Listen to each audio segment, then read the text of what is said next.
Hi guys! I-share ko sa inyo kung paano kami nag-travel ng son ko from our hotel in Boracay to Caticlan Airport. Our flight is at 7:30 AM and hindi na kami kumuha ng airport transfer service at nag-commute na kami. As a traveler, gusto kong malaman if malaki ba ang difference ng pag-DIY sa hindi. Nag-check out kami ng 4 AM sa Azalea Hotel and 4:25 AM nag-eat right na kami papuntang airport. Take note, we paid 25 pesos each kasi individual ito at hindi special trip. Pag special trip, 200 pesos yung babayaran. 4:34 AM nung nakarating kami sa port and sobrang hassle-free. We paid 270 pesos na kasama na ang boat, terminal fee, at yung transfer going to the airport.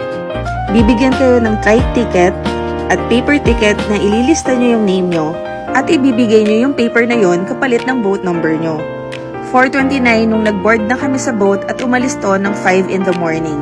Dumating kami sa port ng Caticlan ng 5:05 AM and from there, ipapakita nyo lang sa trike area yung paper ticket and special trip na kami ng anak ko dun.